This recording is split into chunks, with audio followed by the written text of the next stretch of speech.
Ya, saudara, hari ini saya akan berbicara mengenai tujuan hidup atau purpose, ya, tujuan hidup.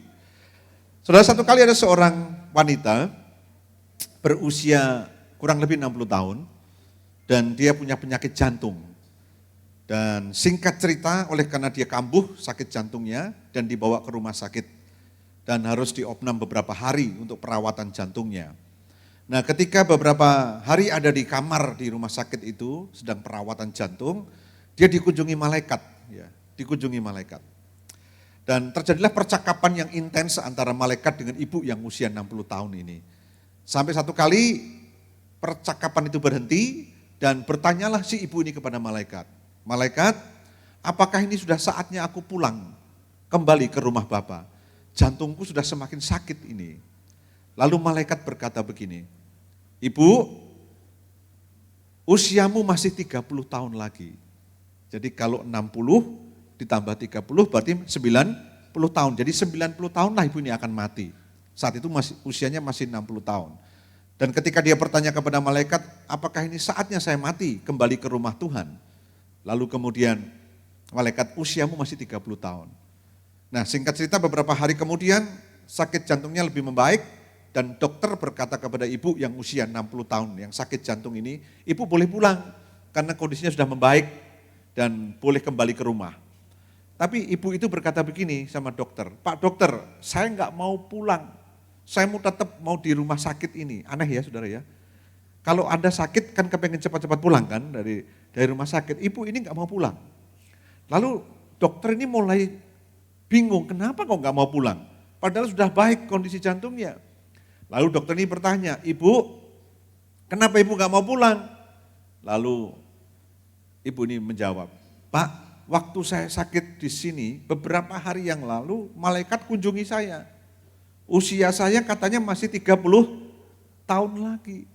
Jadi gini dok, saya nggak mau pulang supaya saya dioperasi mulut saya, dioperasi pipi saya, dioperasi hidung saya, dioperasi mata saya, dioperasi kulit saya, supaya nanti 30 tahun ke depan saya masih tetap muda. Bisa ngerti gitu ya. Lalu dokter oke, saya operasi. Singkat cerita dioperasi mulutnya, dioperasi pipinya, hidungnya, matanya, dan kulitnya. Sehingga dia berharap nanti 30 tahun ke depan masih tetap muda, masih seger begitu.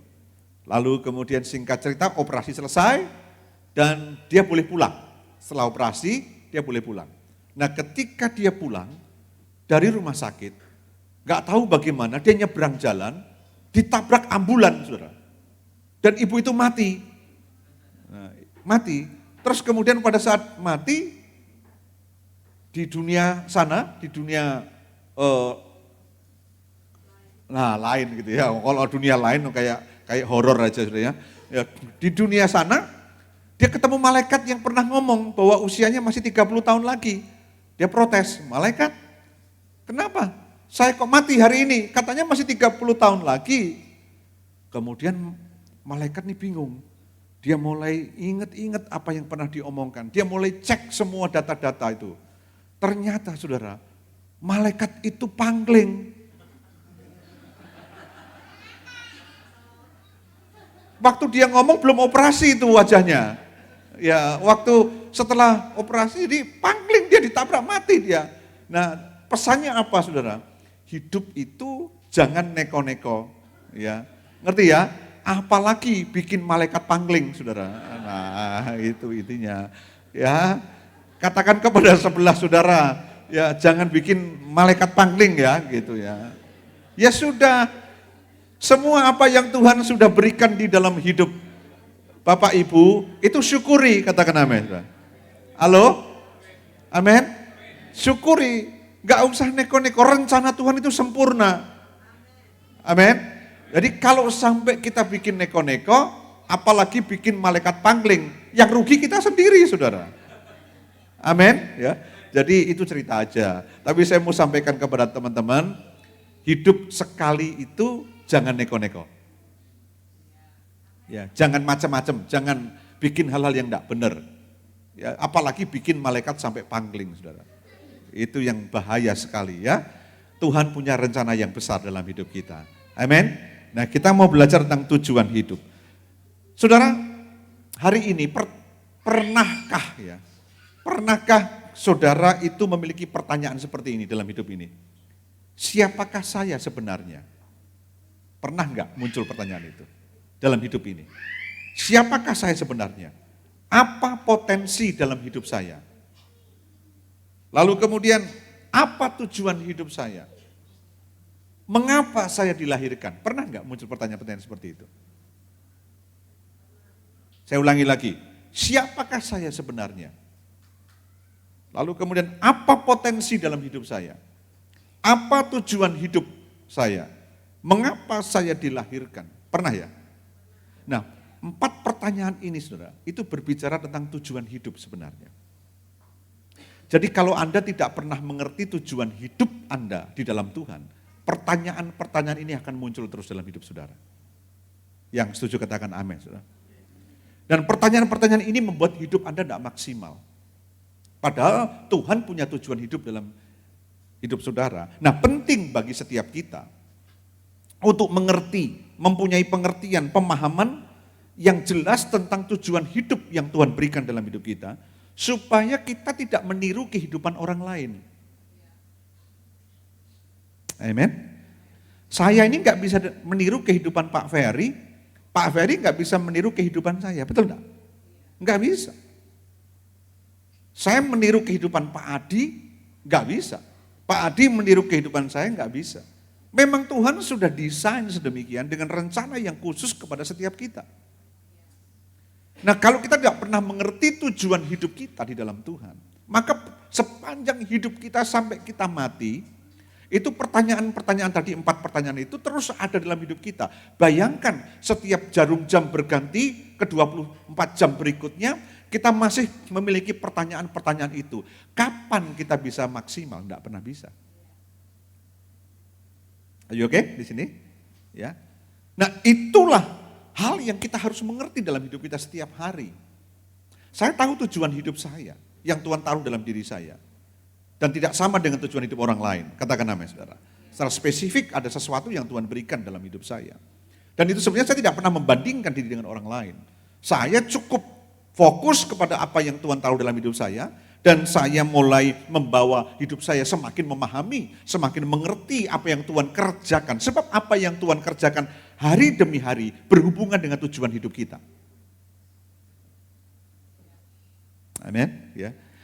Apa yang Tuhan kerjakan di dalam hidup kita setiap hari, proses demi proses yang terjadi dalam hidup kita, itu berhubungan dengan tujuan hidup kita.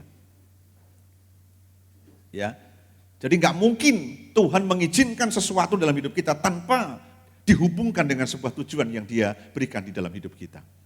Jadi kalau saya diproses Tuhan umpamanya dalam kehidupan, maka saya tahu kalau itu diizinkan Tuhan datang dalam hidup saya, pasti ada hubungannya dengan tujuan yang Tuhan berikan dalam hidup saya. Yang setuju katakan amin, saudara.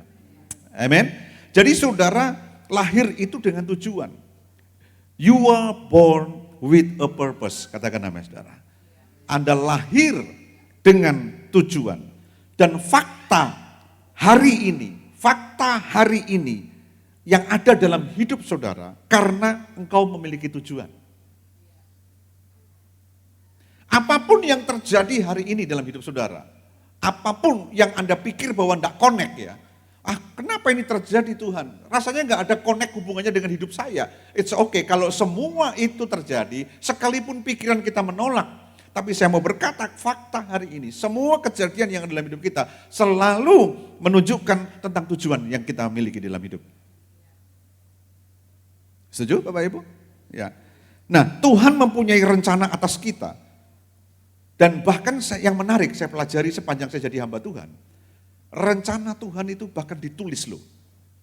Di dalam Alkitab untuk setiap hidup kita. Katakan amin saudara. Ditulis.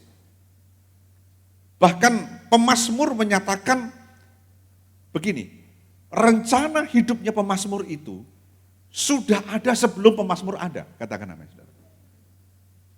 Oke, itu luar biasa. Jadi saya mau ngomong begini, sebelum Anda lahir, sebelum saya lahir, rencana Tuhan sudah ada untuk hidup kita.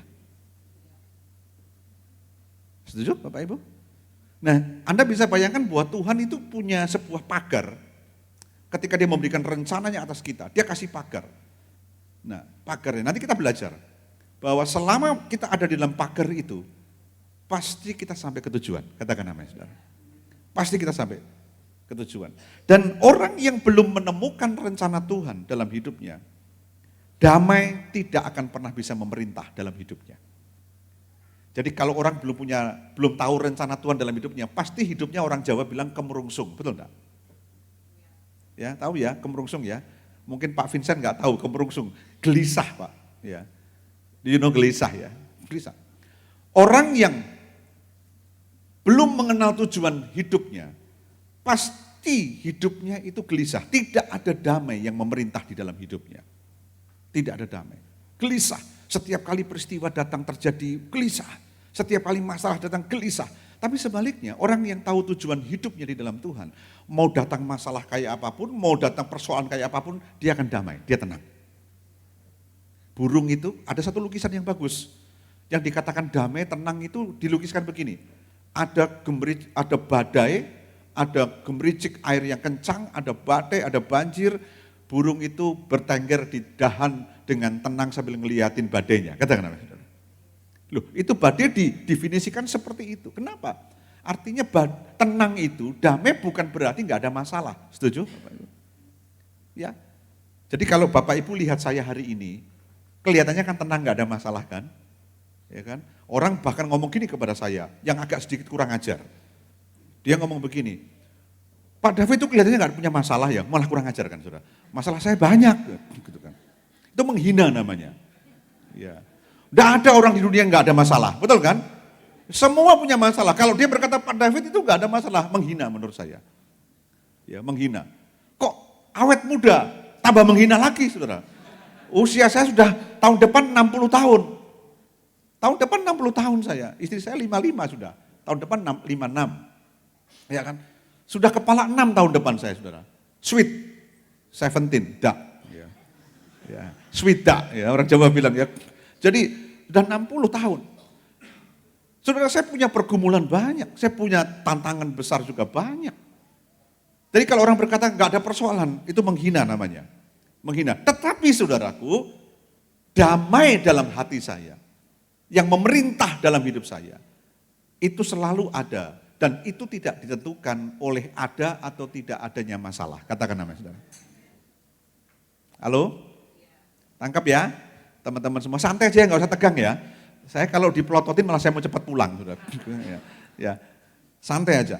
Jadi saudaraku, Tuhan mempunyai rencana atas kita. Dan rencananya tertulis bahkan di dalam Alkitab untuk kita semua. Dan itu sudah ada terlebih dahulu sebelum kita dilahirkan. Itu kata pemazmur. Jadi orang yang belum menemukan rencana Tuhan dalam hidupnya, damai tidak akan pernah bisa memerintah dalam hidupnya. Nah, damai itu merupakan sebuah sistem, perhatikan ini. Sebuah sistem yang Tuhan tetapkan dalam hidup kita ketika kita mengenal rencananya. Jadi ternyata hidup kita itu ada sistemnya Bapak Ibu. Saya mau kasih tahu kalau tadi yang main musik semua ada sistemnya, betul enggak Pak? Ya. Semua keyboard semua disetting dari sana, semua ada sistemnya. Kalau sistemnya tidak bekerja dengan baik, ini bunyinya enggak karu-karuan semua saudara. Betul Bapak Ibu? Ya, semua kacau. Nah, saudara, hidup kita juga sama. Hidup kita ini kalau tidak ada sistem yang baku, yang benar, yang mestinya harus ada dalam hidup kita, maka berantakan hidup kita. Halo, do you understand di sini? Semua tantangan, semua masalah yang kita hadapi, itu merusak semuanya. Padahal di dalam konsepnya Tuhan, masalah dan tantangan yang Tuhan izinkan datang kepada kita, itu untuk menaikkan level iman kita. Nah, tapi kalau sistem di dalam diri kita tidak bekerja dengan baik, maka yang terjadi adalah masalah tantangan yang ada dalam hidup kita tidak menaikkan level iman kita, tapi merusak hidup kita. Saya harap Anda tangkap sesuatu di sini. Amin. Jadi damai itu saudaraku, itu adalah sistem yang Tuhan tetapkan di dalam hidup kita ketika kita mengenal rencananya. Jadi sekarang barometernya begini saudara, kalau Anda dan saya mengenal rencana Tuhan hari ini, pasti ada sistem damai, sejahtera yang Tuhan berikan dalam hidup saudara. Nah, itu sistemnya Tuhan. Dan kalau sistem damainya ini bekerja dengan baik, mau masalah kayak apapun, tidak akan pernah merusak hidup saudara, tapi justru menaikkan level iman saudara. Amin. Nah, itulah yang saya pelihara hari demi hari. Semakin mempertajam pengertian saya tentang tujuan Tuhan di dalam hidup saya. Saya harus target bahwa setiap hari saya harus mengenal lebih dalam tujuan yang Tuhan berikan dalam hidup saya. Karena ketika saya semakin mengenal itu, damai, sistem damai itu akan terjadi dalam hidup saya. Semakin penuh damainya, semakin bulat damainya dalam hidup saya, semakin full damai, maka setiap tantangan yang datang diizinkan Tuhan dalam hidup saya tahu tidak akan merusak iman saya, tidak merusak hidup saya, tetapi akan menaikkan level iman saya. Saudaraku, ada satu ayat yang bagus. Kita lihat bersama-sama. Mazmur 139 ayat yang ke-16. Pemazmur berkata begini, saudara. Mazmur 139 ayat 16 berkata begini. Matamu, mata Tuhan, melihat selagi aku bakal anak. Jadi pemazmur ini mencoba untuk menerangkan sebuah eksistensi kebenaran tentang kemahaan Tuhan yang luar biasa. Matamu melihat selagi aku bakal anak. Dan dalam kitabmu, luar biasa, itu artinya tertulis, katakan amin. Dalam kitabmu, semuanya tertulis hari-hari yang akan dibentuk sebelum ada satupun daripadanya. Yang percaya katakan amin, saudara. Jadi pemazmur ini hebat Bapak Ibu. Jadi dia bisa memberikan, kalau tanda kutip saya sebut imajinasi yang rohani, yang luar biasa. Dia gambarkan bahwa mata Tuhan melihat selagi aku bakal anak. Jadi belum anak, bakal anak. Katakan amin, saudara. Mata Tuhan itu melihat, bahkan dalam kitabmu, dalam kitabnya kehidupan Tuhan sana. Semuanya tertulis hari-hari yang akan dibentuk. Sebelum ada satupun daripadanya. Luar biasa, saudara. Lalu kita juga lihat Yeremia. Tadi pemazmur ya. Kita lihat Yeremia. Ayat yang pertama sampai Yeremia 1 ayat 4 dan 5. Ketika panggilan Tuhan datang kepada Yeremia, firman Tuhan berkata demikian. Firman Tuhan datang kepadaku, bunyinya, sebelum aku, jadi Tuhan berkata kepada Yeremia, sebelum aku membentuk engkau Yeremia dalam rahim ibumu, aku telah mengenal engkau Yeremia. Dan sebelum engkau Yeremia keluar dari kandungan, aku telah menguduskan engkau Yeremia. Aku telah menetapkan engkau menjadi nabi bagi bangsa-bangsa. Lihat ada urutan di sana. Yang pertama Tuhan berkata begini, sebelum aku membentuk engkau dalam rahim ibumu, aku telah mengenal engkau. Katakan amin, saudara. Jadi gini, Tuhan itu kalau bekerja tidak tiba-tiba. Dia bekerja dan sudah rancangkan sebelum di dalam pikirannya. Dan sehingga dia bisa mengenal yang diciptakan itu. Katakan amin, saudara. Oke, tahu sesuatu di sini? Jadi kalau Anda lihat bas ini, ya, maka yang menciptakan bas ini sebelum wujudnya ada, semua sudah ada di pikirannya. Katakan amin. Tuhan yang sempurna itu, ini manusia yang tidak sempurna loh ya. Tuhan yang sempurna apalagi? Sebelum Anda dan saya, sebelum Yeremia ada, semua bentuknya kayak apa, seperti apa, sudah ada di pikirannya Tuhan. Oke, di sini. Lalu kemudian berikutnya. Aku telah mengenal engkau, dan sebelum engkau keluar kandungan, aku telah menguduskan engkau. Kata menguduskan itu dipisahkan, katakan amin. Dikhususkan. Tahukah saudara, bahwa ketika Anda lahir hari ini, kemarin, berapa puluh tahun yang lalu, Anda lahir di atas muka bumi ini. Tuhan sudah mengenal dan Tuhan sudah memilih Anda. Katakan amin, saudara. Betul? Ya. Lalu berikutnya dikatakan demikian. Aku telah menetapkan engkau menjadi nabi bagi bangsa-bangsa. Itu panggilan, katakan amin. Khusus, panggilan spesifik. Jadi sebenarnya Tuhan itu bukan Tuhan yang amburadul, Bapak Ibu. Jadi kalau saudara melihat masalah yang datang dalam hidupmu dan kau menghadapi begitu kompleksitasnya tinggi. Saya berkata Allah tidak kompleksitasnya tinggi. Amin. Jangan pikir Tuhan itu bingung. Tuhan tidak pernah bingung dengan kehidupan saudara. Cuma yang seringkali membingungkan diri Anda sendiri dan kita sendiri yang membingungkan. Katakan amin, saudara. Halo? Tuhan tidak pernah punya kompleksitas yang tinggi. Saudara, di sini kita lihat. Jadi yang seringkali membuat kompleksitasnya tinggi adalah kita sendiri. Satu ayat lagi supaya Anda yakin bahwa Tuhan itu tidak bingung, saudara. Yeremia lagi 29 ayat yang ke-11. Firman Tuhan berkata begini, sebab aku ini Tuhan, mengetahui rancangan-rancangan apa yang ada padaku mengenai kamu. Lo tahu semua, ya. Demikianlah firman Tuhan, yaitu rancangannya apa? Dikatakan rancangan damai sejahtera, itu sistemnya Tuhan. Katakan amin, saudara. Rancangan damai sejahtera dan bukan rancangan kecelakaan. Untuk memberikan kepadamu hari depan yang penuh harapan. Jadi saudara, hari depan pun itu hari depan yang penuh pengharapan. Jadi kalau saya mau ngomong begini, paket hidup kita itu sebenarnya paket lengkap untuk berhasil. Kok tidak ada amin? Amin? Masih bahagia enggak hari ini? Katakan ke sebelah, jangan lupa bahagia gitu. Bahagia itu perlu diingatkan, saudara. Ya, bahagia itu perlu diingatkan. Ya. Kadang-kadang masalah banyak kita lupa bahagia. Gitu. Bahagia itu tidak boleh dilupakan. Walaupun masalahnya banyak, tetap bahagia. Oh, aminnya juga sedikit kan, saudara. Itu jemaat yang saya gembalakan di Maranatha sudah viral itu kata bahagia itu. Kalau saya khotbah selalu berkata, masih bahagia jemaat? Bahagia gitu. Jadi kalau bahagia dengerin khotbahnya enak, saudara. Loh kok diem semua, saudara? Amin? Ya. Saya satu kali ketemu sama jemaat di mall. Di mall apa di mana ya? Saya lupa. Oh, di Gelato. Ya. Ketemu, lalu kemudian dia malah nyapa saya. Pastor David, masih bahagia? Oh, jemaat malah ngomong gitu sama saya. Saya bilang bahagia sekali, saya bilang. Dan sangat bahagia. Perlu saudara, karena memang desainnya Tuhan itu damai sejahtera dan bahagia. Dari awal, ya. Ya, jadi senyum terus bahagia, tapi jangan maksudnya senyum terus tanpa alasan juga nggak bagus, saudara ya. Ya. Tapi senyumnya itu karena Tuhan baik ya.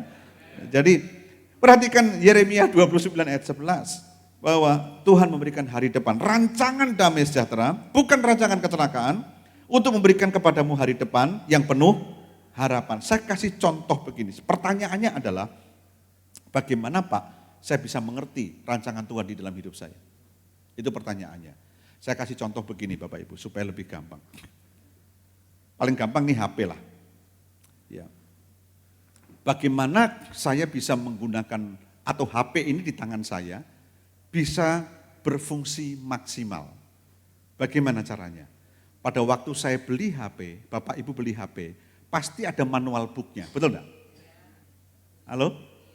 Manual booknya dari HP ini, bagaimana saya ketika di tangan saya, bagaimana saya bisa menggunakan atau bahkan HP ini bisa berfungsi maksimal seperti yang dirancangkan oleh penciptanya atau pembuatnya.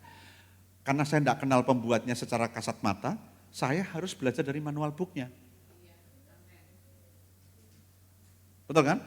Semakin saya belajar manual booknya tentang HP ini, semakin setiap hari saya belajar, semakin saya bisa mengoperasikan dengan baik. Dan ketika saya operasikan dengan baik, HP ini di tangan saya berfungsi maksimal. Betul Bapak Ibu? Sama, hari ini kalau bagaimana caranya hidupmu bisa maksimal. Bagaimana hidup saya bisa maksimal, bisa berfungsi seperti yang diharapkan oleh pencipta kita. Pegang manual booknya, belajar dari manual booknya, baca setiap hari manual booknya, lama-lama engkau ketemu tentang rencana Tuhan di dalam hidupmu dan engkau menjadi maksimal dalam hidup itu. Manual booknya adalah Alkitab, katakan amin. Nah sekarang pertanyaannya ada orang yang ngomong gini, Pak, Anda beli barang HP, kadang-kadang manual booknya agak tebel, betul enggak? Ya, halamannya terlalu banyak, tebel. Wes pokoknya nggak apa-apa, yang penting dapat HP-nya, nggak usah baca-baca manual book-nya, tebel, pusing. Sama juga orang Kristen itu. Yang penting terima Yesus, nggak perlu baca Alkitab, tebel, pusing. Di sini ada Bapak Ibu? Ada. Nggak ada yang ngaku ya.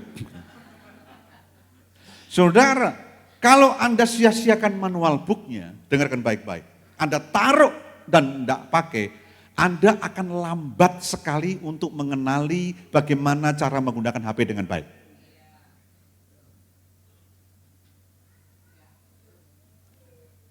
Masih bahagia? Sangat bahagia? Saya selalu berkata begini, saudara. Ada seorang dokter lulusan Jerman. Kalau dia telepon saya selalu kata-kata bagus. Shalom Bapak Pendeta David yang sangat berbahagia, gitu. Betul itu, betul tanya istri saya. Terus saya jawab, selamat shalom Pak Dokter yang sangat dan bahagia sekali. Saya bilang begitu. Ya. Betul saudara, sampai sekarang begitu saya. Ya. Karena itu memang platformnya Tuhan. Semakin kenal rencana Tuhan, semakin bahagia. Kita bahagia. Itu sistemnya Tuhan. Nah, saya berkata, banyak orang tidak mengerti rancangan Tuhan dalam hidupnya secara pribadi. Karena apa? Membuang, tidak memakai manual book-nya. Kan kita tidak pernah ketemu sama Tuhan dengan kasat mata seperti saya ketemu sama Pak Ferry kan? Betul kan? Betul enggak? Tuhan ada enggak? Loh, masih ragu-ragu juga Tuhan ada. Ya. Tuhan ada, yakin? Anda pernah melihat wajahnya kayak apa? Belum kan? Tapi Anda bisa kenali dia lewat manual book-nya. Bisa nangkap? Firman Tuhan. Karena itu perkataannya Tuhan. Semakin Anda kenal perkataannya, semakin Anda bisa ketemu bayangan Tuhan itu seperti apa. Paling tidak Anda tahu pribadinya. Katakan amin, saudara. Betul nggak? Kalau Anda mau kenal saya secara pribadi, maka kadang-kadang ada orang yang menulis biografi, betul kan? Ya, saya punya buku biografi yang ditulis oleh teman-teman dari kelompok yang lain waktu itu. Kelompok seberang sana malah menulis saya loh, biografi saya. Nah, pada waktu menulis biografi saya, orang semakin kenal saya. Satu kali saya ketemu sama orang di mall, oh Pak David ya, saya sudah baca buku biografinya Bapak. Oh iya, beli di mana? Di Gramedia, di Gramedia waktu itu ya, di Gramedia. Harganya berapa? Itu kan hardcover, 100.000 waktu itu harganya. Oh iya. Waduh saya jadi kenal, saya tahu Bapak riwayatnya seperti ini ya, seperti ini. Wih Bapak bisa melewati masa-masa seperti ini. Dia bisa ngomong itu karena dia baca biografi saya, betul enggak? Halo? Dia enggak pernah ketemu sama saya, hanya ketemu sekali itu, tapi dia baca biografi saya. Sama, Anda mungkin tidak seperti orang-orang yang punya karunia khusus bisa bertemu dijumpai Tuhan setiap hari. Katakan amin, saudara. Tapi Anda punya manual book-nya yang setiap hari Anda bisa pakai. Dan setiap kali Anda tahu perkataannya Tuhan, semakin Anda tahu pribadinya Tuhan. Katakan amin, saudara. Nah, di situ Anda akan menemukan rencananya. Dan kalau Anda sudah menemukan rencananya, Anda bisa memberikan kredit poin buat Tuhan yang menciptakan Anda. Jadi kalau saya bisa gunakan HP ini secara maksimal, ya, maka ketika saya gunakan maksimal, saya sedang memberikan kredit poin kepada pencipta, pembuat dari HP ini. Betul enggak? Halo? Kredit poin itu apa? Kalau bahasa Alkitabnya, itu adalah memuliakan Tuhan. Katakan amin, saudara. Bisa nangkap ya? Memuliakan Tuhan. Semakin saya gunakan dan saya pelihara dengan baik HP ini, saya sedang memberikan kredit poin, menghargai sang penciptanya. Katakan amin. Nah, semakin Anda mengerti rencana Tuhan dan Anda bisa ngerti dari manual book-nya, ngerti rencana Tuhan, Anda mulai menghidupi seperti apa yang Tuhan mau, seperti apa yang Alkitab katakan, Anda semakin memberikan kredit poin kepada sang penciptamu. Katakan amin. Kalau bahasa Alkitabnya itu Tuhan dimuliakan. Siapa sih penciptanya itu? Kok bisa begini ya? Kenapa HP ini bisa begini? Siapa sih? Orang akan bercerita ini loh. ini luar biasa. Yang menciptakan Samsung ini luar biasa. Demikian juga orang akan berkata yang sama ketika kita mengerti rencana Tuhan di dalam hidup kita. Dan kita maksimal dalam hidup kita. Dan betul-betul maksimal. Orang akan melihat siapa itu Tuhannya. Dan dia tanpa sadar hidup Anda itu memberikan kredit poin kepada pencipta Anda.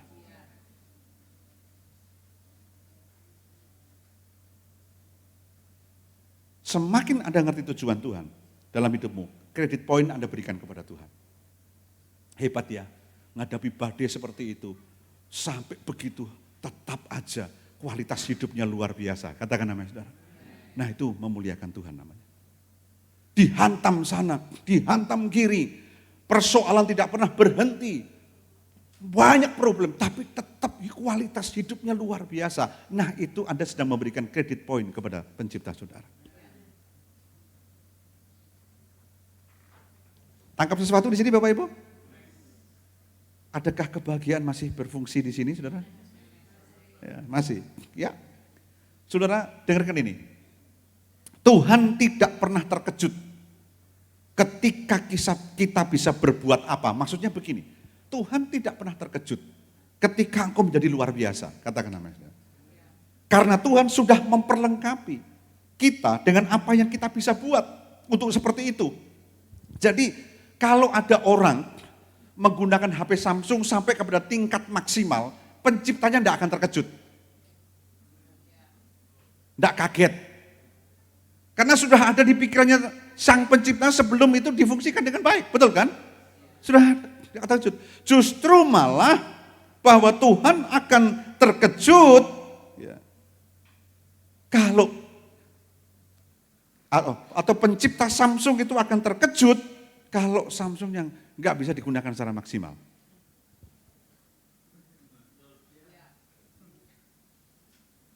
Jadi kalau hidup Anda bisa memberikan kredit poin kepada Tuhan, di tengah-tengah badai, di tengah-tengah tantangan, kualitas hidupmu luar biasa, karena Anda mengenal tujuan hidupnya Tuhan dalam hidup saudara. Buat Tuhan, itu tidak akan terkejut Tuhan. Ini sesuai rancangan saya memang, katakan amin saudara. Tapi kalau Anda melempem, Anda terus langsung kemudian jatuh karena tidak mengenal tujuan hidup Anda, Tuhan malah kaget saudara. Lah kok bisa jadi begini? Nangkep saudara? Halo? Jadi justru gini, kalau Anda punya kualitas hidup yang luar biasa, karena Anda mengenali tujuan hidup saudara, Tuhan tidak pernah kaget. Tuhan tidak kaget.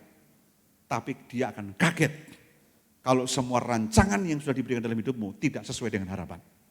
Karena Anda, katakan amin saudara, dia akan kaget. Loh kok jadi begini? Padahal ini gak ada dalam pikiranku. Halo? Tangkap sesuatu ya di sini.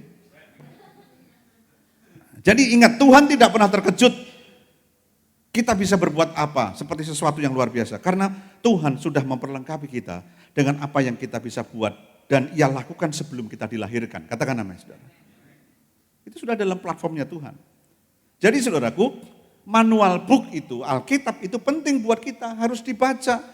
Semakin Anda mengenali rencana Tuhan dalam hidup saudara lewat manual book ini, semakin hidupmu akan bisa luar biasa, kualitas hidupmu luar biasa, maksimal. Dan kalau Anda maksimal, kualitas hidupnya seperti yang Tuhan harapkan, ingat Tuhan tidak pernah terkejut, malah dia senang. Nah ini dia yang aku harapkan terjadi. Katakan amin saudara. Nah ini dia. Nah sekarang saudaraku, bagaimana Pak proses dalam mengenal tujuan hidup kita? Kan susah Pak. Bagaimana? Poin saya yang pertama, saya tidak akan panjang-panjang. Jangan takut gagal. Katakan namanya saudara. Katakan kepada sebelah, jangan takut gagal.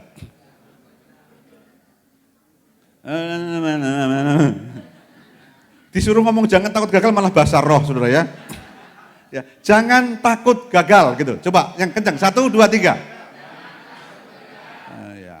Jangan takut gagal. Saudara, saya mau kasih tahu. Saya beberapa kali pergi ke satu kota yang dimana kota besar yang saya nggak begitu hafal jalan. Saya bersama istri selalu pakai GPS, betul ya? GPS untuk ke tempat tujuan yang saya maksudkan. Karena kota itu terlalu besar, saya nggak tahu jalan lewat mana, saya pakai GPS. Nah, perhatikan baik-baik. Satu kali ketika saya dengan istri pakai GPS, Lalu kemudian saya tidak baca GPS dengan baik. Menangkap ya. Harusnya belok kiri, saya lurus. Nah waktu saya harusnya belok kiri, saya lurus. Itu GPS-nya itu nggak marah-marah loh saudara. Betul enggak? Coba tolong di sini siapa yang punya GPS yang suka marah-marah? Enggak ada. Ya. Betul enggak? Itu saya bablas begitu, lalu dia kasih jalan keluar lagi, putar sana. Betul enggak? Walaupun agak jauh, putar lagi. Pokoknya dicarikan terus jalannya gitu sama GPS itu. Walaupun saya nyasar. Dan saya belum pernah GPS itu tiba-tiba ngomong gini, goblok kamu, bodoh kamu. Enggak pernah. Betul kan? Coba kalau ada tak beli itu GPS-nya itu. Enggak ada. Ya. Mau nyasar jauh juga GPS-nya tenang aja. Belok kanan. Arahkan putar balik. Gitu kan? Tenang aja. Artinya apa? GPS-nya enggak pernah panik ketika kita salah. Enggak pernah panik. Kita yang panik malah. GPS-nya tenang-tenang. Istri saya udah panik. Ini piye? Udah nyasar gini. GPS-nya mah belok putar balik kiri. Tenang aja dia, enggak pernah panik, enggak pernah marah. Ya kan? Saudara bisa bayangkan, Tuhan itu GPS kita loh. Salah kita, dia enggak ngamuk-ngamuk saudara. Ayo nak, putar sana lagi ya. Ini loh tujuannya di sini. Salah lagi, enggak apa-apa. Jadi Tuhan enggak pernah bilang, goblok lo, bodoh lo, enggak pernah. Betul enggak? GPS saja enggak pernah marah-marah, apalagi Tuhan kita. Kasih tepuk tangan buat Tuhan saudara. Ya. Jadi jangan takut gagal saudaraku. Halo? Banyak orang yang enggak bisa maju karena takut gagal. GPS saja enggak pernah marah kok saudaraku. Mosok Tuhan kalah sama GPS? Betul kan? Kalau ada GPS yang suka marah-marah, saya mau beli hari ini juga, saudara. Ada? Ya. Ya. Nggak ada. Kita yang malah panik. Kita yang bingung. Tuhannya tenang aja. Nah, ayo lihatin lagi arahnya lewat manual book itu. Katakan apa ya, saudara? Lewat GPS itu, belok kanan sini. Dan dia nggak pernah marah-marah dan nggak pernah panik ketika kita gagal. Saudaraku, kalau Anda tanya kepada saya, berapa kali Pak selamat, saya 37 tahun enggak salah, full time melayani. Jadi gembala sidang 27 tahun. Ya betul ya, 27 tahun jadi gembala sidang. Pak, berapa banyak gagal? Enggak terhitung. Saya banyak kali gagal. Dan sampai detik ini, saya enggak pernah dipukul Tuhan. Dan enggak pernah marah-marah dan dibilangin gini, goblok, tolol, bodoh, enggak pernah. Katakan amin, saudara. Tuhan kasih kesempatan, ayo jalan. Halo? Belok kiri nak. Kamu kemarin belok kanan, belok kiri. Tuhan tidak panik ketika Anda gagal. Tuhan tidak pernah marah ketika Anda gagal. Tapi yang penting, lihat lagi manual booknya. Katakan amin, lihat lagi GPS-nya.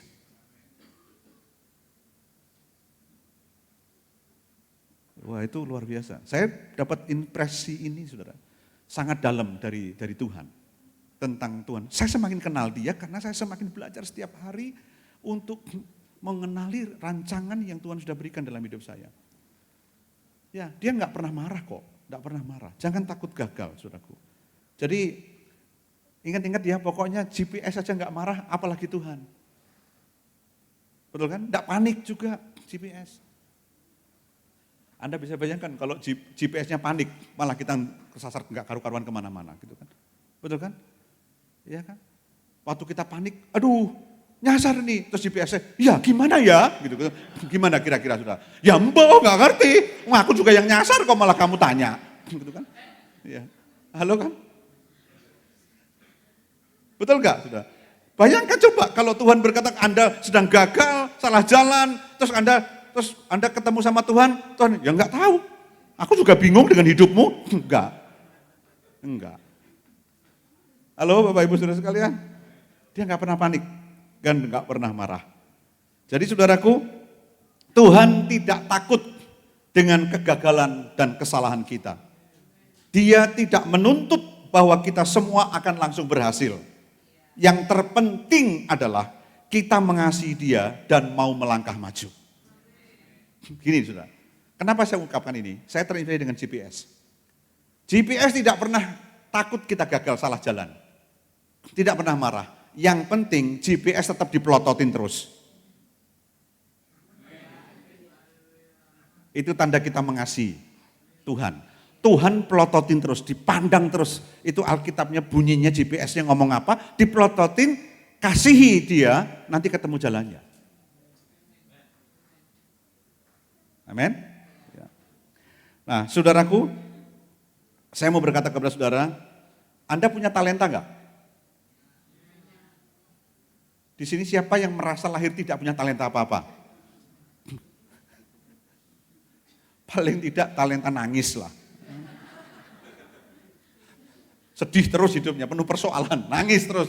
Ya itu talenta nangis lah. Ya. Anda punya kesanggupan. Ya. Anda punya kesanggupan. Ya. Anda punya semuanya. Dengarkan baik-baik, saudaraku. Ya.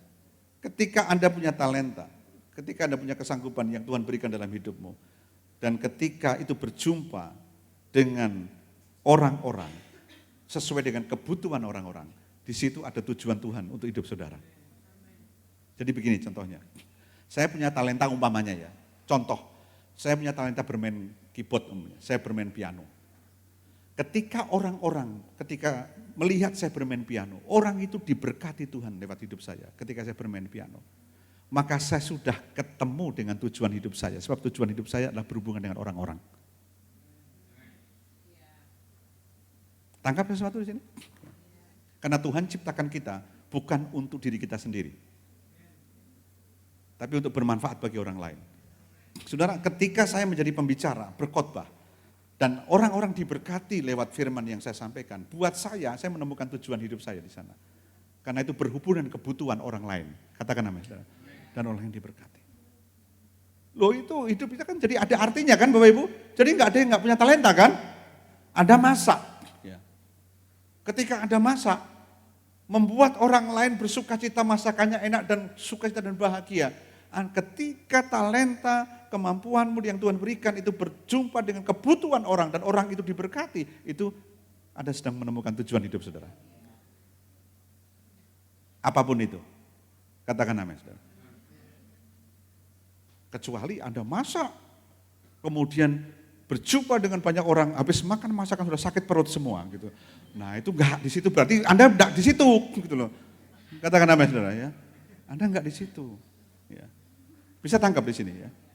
Atau mungkin Anda ketika maju di depan, Anda nyanyi, terus kemudian habis Anda nyanyi, terus kemudian orang pada pusing kepala, mabok. Nah itu bukan tujuan hidup di situ. Nangkap di sini saudara. Ya. Dikasih kunci D, naik ke G. Gitu kan. Dikejar di G, turun ke E. Nah ini nyanyi apa kejar-kejaran saudara ya. Nah itu kira-kira lah gitu. Ya itu bukan tujuan hidup saudara. Katakan amin saudara ya. Ya ngerti gak ya. Tapi kita semua punya tujuan hidup yang spesifik di hadapan Tuhan. Jangan pernah jadi niru orang lain. Wah aku kepengen seperti Pak David lah supaya bisa berkhotbah. Kalau itu bukan ya, tujuan hidup saya tadi, lewat itu saudara sekali mau naik setengah jam sakit perut. Saudara. Betul enggak? Dulu saya itu mau khotbah itu bisa sakit perut macam-macam. Sampai saya tanya Tuhan, apakah ini memang tujuan saya untuk menjadi seorang pembicara, ini panggilan untuk saya. Tapi Tuhan proses akhirnya bisa. Tapi tidak selalu begitu. Katakan amin saudara ya. Kalau tidak ya jangan ya. Jadi saudaraku, tidak perlu kalau Anda ketemu tujuan hidupmu, Anda tidak akan pernah iri dengan orang lain. Tetapi Anda akan lihat yang ada di dalam dirimu, kekuatanmu, dan itulah yang membawa Anda maksimal. Halo, ya kan? Istri saya ini kalau sama saya ngotot. Tapi maksudnya begini, masing-masing punya keunikannya sendiri.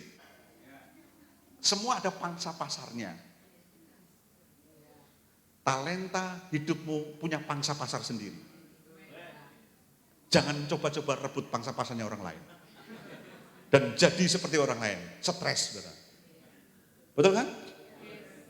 Jadi kalau pangsa pasarnya sudah dikagumi sebagai worship leader, jangan coba lebih dari itu. Kalau Anda diberkati, wah kalau kamu mimpin pujian keren, aku dibangunkan rohani saya. Ya sudah, jangan cari pangsa pasar pemain gitar. Nangkep saudara? Nah, di situ Anda bisa menikmati hidup dan tidak pernah iri dengan orang lain. Anda diberkati Tuhan hari ini? Amin. Kasih tepuk tangan buat Tuhan. Ya. Anda masih bahagia? Ya. Karena Anda masih bahagia, saya lanjutkan 3 jam lagi.